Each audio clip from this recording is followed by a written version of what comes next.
500 episodes, guys. I want to, first of all, open this episode up. Thank you for watching the Hive with Us podcast.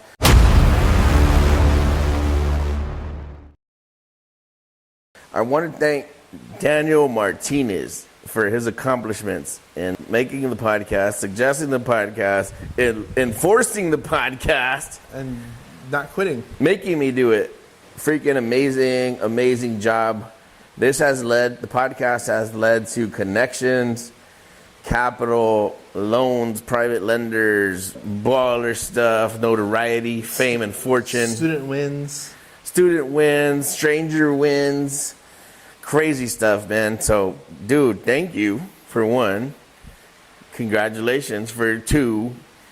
Yeah, dude, what a shining superstar, man. Because I thought in my mind, like, I'm the business person. I make cash. I can close. I can sell. I don't need that. I don't need no mother effing podcast.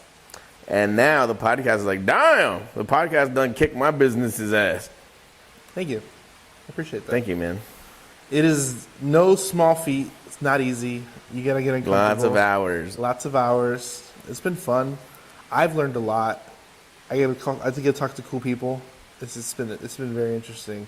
I do not regret any episodes. We have deleted a few, so if you got deleted. If your episode got deleted, it says a lot about you, not about me. Yeah.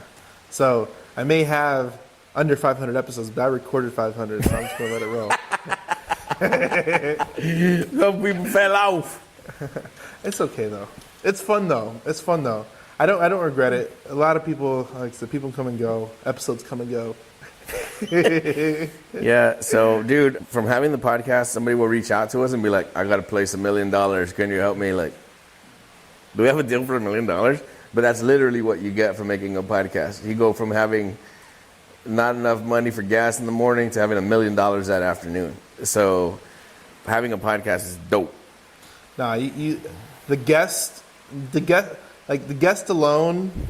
Learning from the guest will teach you some shit. And it gives you permission to spend an hour with very high level people. You get to learn to ask better questions too, and it becomes a really go deep. You really go deep in certain things. So if you called, let's say you found your cool business person, Alex Hormozy, you saw on YouTube, and you finally get him on the phone, right? And you're so excited. And you're going to have a conversation, but he's going to give you high-level bullshit that he says on his YouTube channel. Like, you could do it. And you're like, yeah, I saw that on YouTube, dick face.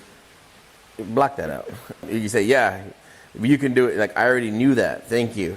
But when you go on a podcast with somebody, you came like, man, like you're talking about when the guy's mom died. Like, damn. You go deep with people, man, and people really open up.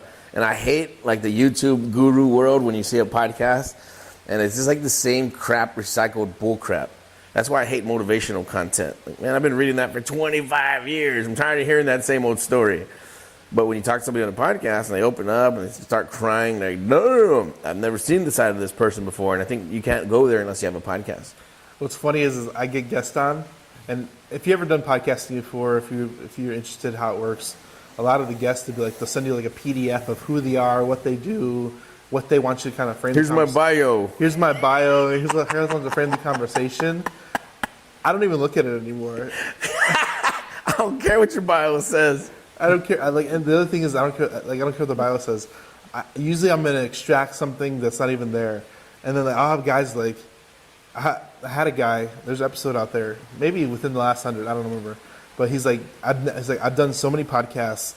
I've never gone this deep, and I'm really glad he brought this out of me because I almost brought him to tears during the podcast, and it felt good because he wanted to release it. You did a therapy session on him. I did a therapy session on him, and he's done thousands, if not hundreds of podcasts. I'm not going to say thousands. Thousands is a lot. But he's probably done 10 to hundreds of podcasts. But he always has the same conversation over and over again.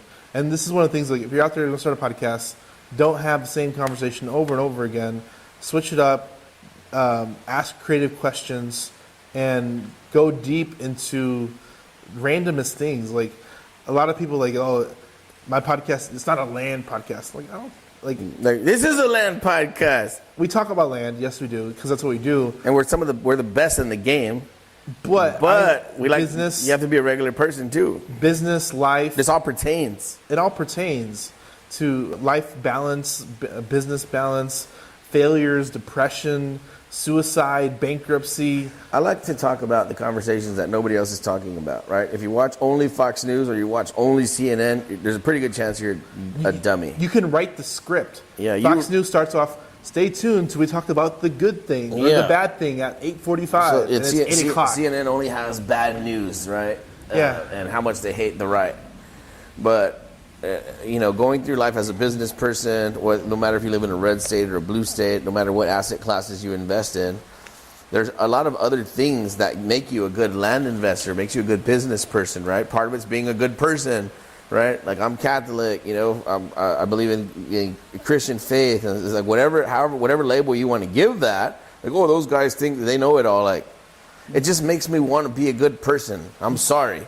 So we make sure every deal we get into, nobody loses, nobody gets hurt. There's no scoundrelism. This is like the best positive. Like everybody's gonna have to win to make this deal work. So just who you are as a person, it all pertains.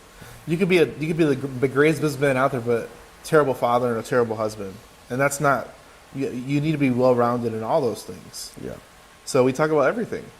Yeah. Literally Somebody everything. commented that, like, oh, another podcast that's not about land. Great. But like, man, I guess you missed it then. Because when you call the 85-year-old man and you want to buy his $12 million ranch, you better have some game. You better be a good person. You better be well-rounded. You better have some connections. So like the podcast is the roadmap how to do these deals. You're no longer having It's a mindset, bro. It's a mindset conversation. You don't go to a seller and ask them about, hey, can you sign this contract? Do you know everything you're reading and writing? You're never gonna get that deal. You go there and have a conversation about life and tribulations and struggles, and that's when you get a deal. Yeah. It's not about how big or how best the salesmen are. Even the best salesmen know you don't even talk about the deal. Did I ever tell you why I hate sales training? How? Why? Because sales is hacking into people's brain, right? Yeah. So like you're hacking into a person's mind. That's what sales is. It literally sells. Like you go in there, they're like, I don't want to buy this. Now you do. Thank you. And then they just buy it, right? Pay here. You shouldn't always use that. It's not a good tool to have sometimes, right? Because you almost learn how to manipulate people. And you don't need to close everybody. Yeah. The last thing you want to do is take some private money from somebody. Hey, I'll lend you guys $5 million, but they're an a-hole. You don't want that $5 million. You don't want to take a seller finance ranch for $10 million if the guy's an a-hole, the seller. You don't want to deal with that guy. You don't want to sell a car. You don't want to sell a guy a car where the payment's $700 and the dude makes $2,000 a month. Like It's not. He can't afford to pay his rent and get the car. Not a cool move, knowing that you could make somebody make a terrible decision and you facilitate it. Terrible business move, terrible life move, terrible karma move. It's just not a good way to live. Yeah, a lot of people. I don't know how they sleep at night doing that. So something about this, 500 episodes, man, I would tell you that, for one, like I said, I feel like I'm a pretty good person. I don't want to do anybody harm. I'm just going to live my life. I'd rather just be broke than hurt people. But something that we learned from the podcast is learning from a lot of different levels of people, different energy of people. These people are at different stages. Somebody is very giving if they spend an hour with us to hang out with us on the podcast. So even you watching this for an hour, massively, massively appreciate it. One of our podcast watchers became one of our students for the high ticket, paid $25,000 for training. And we're not really offering private coaching no more, so I'm not pitching it. But this guy paid us $25,000 to teach him. And I just learned something today about him that was fascinating that I didn't know before. And we had a moment, man. So people that watch the content, we really do become really good friends with them and have good energy. But yeah, you don't have to close everybody on being your friend or being your business partner and lending you money. You should not be able to close 100% of the people that come across your way. And if somebody's trying to close 100% of the people, they're probably doing it with the wrong intent. It's messy. It gets messy because, let's say 50% of those people, you should never close them on lending you $10 million. Never should have closed them on seller financing you a ranch because it leads to bad things, man. But I think podcasting has helped me understand that, and we've gone really deep with very successful people. We interviewed a guy that's running a $50 billion with a B dollar fund, and he taught us a lot of cool stuff, man, and made me view the world differently. So yeah, you get a different perspective, and I think wisdom and conversation with the right people kind of opens your perspective to the way the world really works, or at least in their position how they think it works. So you kind of get, as long as you're open-minded and willing to have a conversation, you can have that. So a lot of people ask, how do you get to 100 episodes? You just do it. How do you get to 2? You just do it. How do you get to 3? You do it. And here we are at 5. I don't know when I'll stop doing this. I enjoy it. I've come to enjoy this. So there's no quick way to podcasting. It's a long-term game. I think Joe Rogan's got like 3,000 episodes or something like that he's been doing for 20 years. And we knocked that shit out like in a year. But it's not even a competition, though.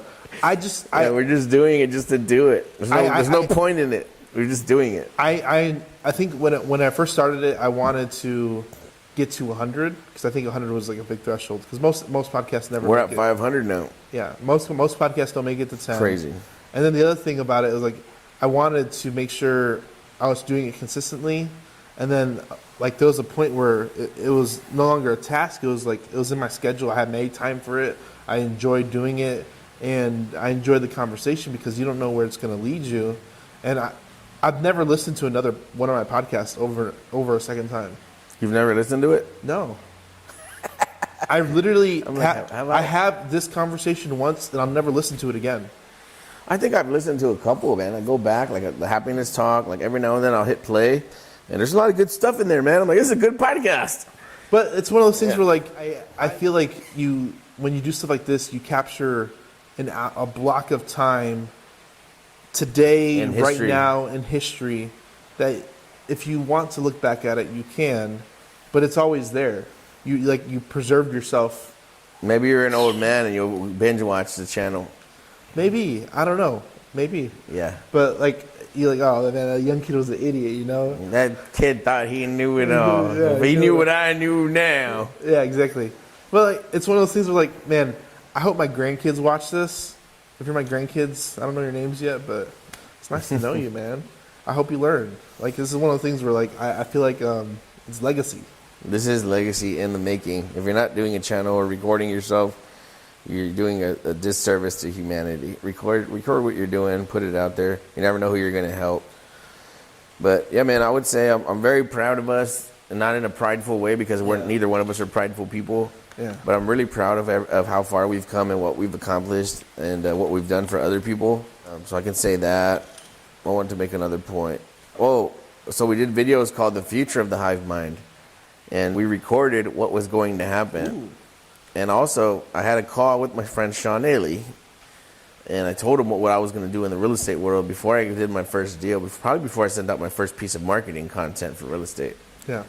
And so now we've done those Future of the Hive Mind videos. And like to see it all happening in real time.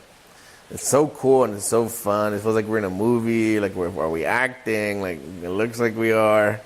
But everything is coming to fruition exactly. Like, we had visions of being a bank, being a credit union, being a lender, being a debtor, being a land bearer and a developer. And it's all coming to fruition in real time. But we recorded the videos saying what was going to happen. I showed my kids episode 1, and they're freaking out.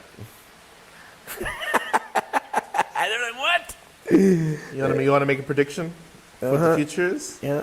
So we're going to add to that, maybe a little bit into episode 500. I think we sprinkled a little bit into like every 100th episode. So I think this is the opportunity, episode 500. Let's throw a little bit of spice into the future. You want to see the future?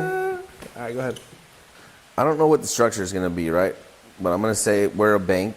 Probably, I don't know if a bank in the traditional sense. Maybe it's a credit union. It's operating as a bank. I don't know what it is. We don't have to follow the regulation. But you want to go buy a wrench, and you need to go somewhere to get a loan. You go to the Bank of the Hive Mind, and you go get your land. Whatever you're going to use it for. Residential, commercial, doesn't matter. So we're going to be an institution, a lending institution. I think it's a bank. I just don't know what banking means. I think the term of bank usually is federally regulated, but we can operate as the same operation. Kind of like a similar structure, like similar an structure institution. as a bank, but we're not actually a bank. I posted that in the Facebook group. I was like, hey, if you still believe in the hive mind, hit me up, and I'll tell you how we're going to become an institution. And Clint Turner messaged me like, what do you mean institution? Like, I don't know either. But I know that we're going to be a lending source for capital for people that want to buy and develop land. People can park their money with us like you could park it into a bank, right? We will fund your subdivide right now. We'll fund your subdivide. We'll buy your subdivide. We'll buy your entitled neighborhoods. We just want rock bottom price. Like, don't bullshit us. We know what stuff goes for, but we can pretty much fund any project that makes sense. Don't call us and ask us for $40 million. We're not going to put $40 million into your stupid deal. We'll put $1 million or $2 million or 500,000. Don't send us stuff 100,000 an acre. Yeah, if you send me something that's 100,000, 700,000 an acre in Tennessee. That takes the cap. Stop. Don't call me with that phone call, man. Don't annoy us. If you have a deal, you know it's a deal. You're getting it for $6,000 an acre, 10-acre tracts are going for 12 or 15, 20. You know you have a deal. Call us and we'll fund it. Submitbigland.com. We're gonna get it optimized, and all the traffic's gonna go there because just look. No matter who you are, keep sending all your deals to submitbigland.com. Like, oh, I sent it a month ago. Nobody ever said anything. Who cares? Put your name on it. Put your phone number. Put your email. We'll call you when the capital's ready. Just plant the damn seed. We'll get to it. We'll decide if it's worth funding, and we'll call you back. I don't care if it's been 6 months or a year. Slow down. the land deal isn't going anywhere. The deals aren't going anywhere. And if you lost that deal, who cares? You should have submitted 10. Future. So lending institution, capital partner, JV opportunities for anybody that touches us. Buying notes. People ask us, how do you guys do your lending? Like, I don't know. How do you guys do your JV? I don't know. Send me the deal. Send me a profitable deal. Let me look at it. We'll probably help facilitate it and provide the capital if it's worth it. Emphasis on the profitable. It needs to be super profitable, guys. Don't be wasting your time. Here's the thing, and here's the biggest thing I want you to understand. The reason why we have this opportunity to fund these deals is because we pay our capital. We overpay for capital. Probably we're the dumbest real estate investors that have ever lived. We massively overpay for capital. But we can get unlimited money. I don't know how that works. We get unlimited capital. We have one guy that's going in 20. He said after we place this 20, he'll probably go another 20. And then that's million. That's one guy. Yeah. That's 20 million. 40 million. 40 million. But that's what I'm saying. So a lot of people they're fighting over 10, 12% capital. $10,000 wholesale fee. Looking for the cheapest fighting capital to out the death there. over it. The trick is find the most expensive capital you can find, and they'll give you unlimited of it. And you can have as much as you want. So if you're bringing a deal to us, it has to be profitable because we have to make sure our some lady I know goes, I can't give you half the profit because if she wants to take out a loan for a subdivide. Like, why would you not give me half the profit? I give half the profit. Why would you not give that to me? So that's the other thing. We wouldn't ask you to do anything if we're not doing it already or have done it before. We only teach and talk about stuff that we actually really do. Yeah. So a lot of the reasons why we have unlimited capital and why other investors are starving without capital is because they're fighting nickel and diming over the capital. Weak assets, low value assets, where it matters if your $10,000 makes or breaks the deal. If you're put it this way, if you're in a deal where $10,000 makes or breaks the deal, don't do that deal. Stupid deal. Don't even get involved. So there was a funny tweet, and I'm going to bring this up because it was funny. It was a newer wholesaler, and he's like, would you take $25,000 on a flip, or would you wholesale that for 12? And then I'm like, my comment was, let's take a skinny deal on both sides. Both solutions are terrible. This is a terrible situation to be in. If A is 12 and B is 25,000, like, damn, I feel sorry for you. Like, damn, don't do that deal. Run away real fast. I can't even pay my capital with that. We'll negative cash flow on that deal. Like, I made 25,000. I had to pay my lender 65. What? Why? And we just overpaid capital. I'm negative 45,000 on this deal. I don't know how it works, but if you're struggling to get capital, I'm telling you, find a way to produce good ROI, find good deals, and overpay them. I'm going to reiterate. So here's what we do. Yeah. Do we ever lowball sellers for the sake of being a lowball? No. We overpay sellers whenever possible. Overpay 110% of value. I want them to like me. Because I can negotiate good terms and it'll still a deal. So we talk about this in our happiness talk, manufacturing happiness. You have to overproduce in yourself and then you can share it. So the one that sold us the Fort Worth ranch, where I made those 85 bands, she invested some money with us. We just paid her back all of her loan. And I'm just continuing to send her payments. I don't know if you knew that. You mentioned it. She's paid in full and we just keep sending her more money for no reason. I don't know. Building. She's just such a good person, man. She helped us come up. People that helped you come up. Take care of them, man. Take care of them. Forever. I always think about this because, like, you always think Elon Musk, he got that loan from his parents, and people are like, oh, he got a leg up. You think his parents have to worry about shit anymore? Yeah, I'm sure they're fine. so if you overgive, amazing things happen in your life, and you can't live like that unless you're having an amazing business life. Yeah. And our secret to success has been sharing it with people, with strangers. It's been the biggest thing, the biggest, most rewarding thing we've ever done. We made $40,000 on like 3 text messages. So 30. Huh? It was 30. What? It was 30,000, not 40. 30. Okay, $30,000 off of 4 text messages. Yeah. It's a pretty good life, man. And you can't get there unless you do serious damage. You have to make people money, make people want to work with you. You gotta be likable. People are they're so defensive about their business that they like build a wall around themselves. And we've made a business out of making allies and friends. Yeah. You want people to be your friends. You want to be likable. If you want to do more business, be likable. Don't be always an asshole. You're not going to get very much business or repeated business ever. Don't be a hard negotiator. I'm like the hardest negotiator that ever lived. Right? Whenever I'm like my mind's set on something, like I could stonewall somebody pretty bad, but I don't like to be that way. It's a terrible way to do business. It's a terrible way to live your life. Don't be a stone cold negotiator. Just be cool with people. Make everybody win, and then you'll win too. Yep. Episode 500, man. I don't know how many we're gonna do. Like I legit, I don't see me stopping anything. I would think, why would you stop? Joe Rogan it. Let's just keep going. I don't know, man. It's gonna be fun. I don't know when. Like I said, let's just keep racking it up. I'm gonna leave you guys with the biggest piece of business another advice. 100 episodes. Go ahead. The biggest piece of business advice that I can give you, listeners, is only get good at raising capital. And that's it. If you learn that skill set, then your life is going to be like a painting, like a dream.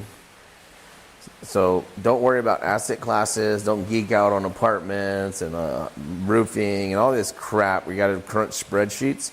That's not where the money is. Get good at raising capital, and that's all you need to do for the rest of your life. Yeah, the capital opens up so many doors that you could never even walk through or get close to if you didn't have the capital to do so. And it's not even got to be your capital; it's somebody else's. So if you do a deal, right, where you got to like put 100,000 in or 50,000 in, you're always going to be starving for peanuts. But if you do a deal where you need to raise 10 million or 20 million, then even if you only made a 5 or 10% return, it's significant. So get yourself involved in bigger deals and don't go borrow $10,000. Go raise at least a minimum. The minimum increment you want to raise is $1 million. And if you can go raise $1 million, you're a millionaire. So and go do it. Here's the thing: if you fail and only get 100,000, if you fail and get 500,000, that's even better. Yeah, if everything goes to shit and you only make $100,000, So nobody's gonna feel sorry for you. You got to dream big, ask big questions, make big asks. You can't ask for large volumes of capital unless you go after great big assets. Yeah. Episode 500. We love y'all, man. If you got to 500, you're amazing. Share this information with people. Go out, share the call, the Tuesday night call, 8 p.m. Central Time. Share the information, and by you sharing the information, automatically makes you wealthy. You build your network. Share this information because you never know whose life is going to change, and it's probably going to be your own life that you change when you teach somebody how to flip land. You don't get a deal, so you're feeling sorry for yourself, and then you JV with a new kid that you just taught, and now you both make $1 million each. Share the information. Like, subscribe, holla at us. Episode 500 out. Thanks, guys.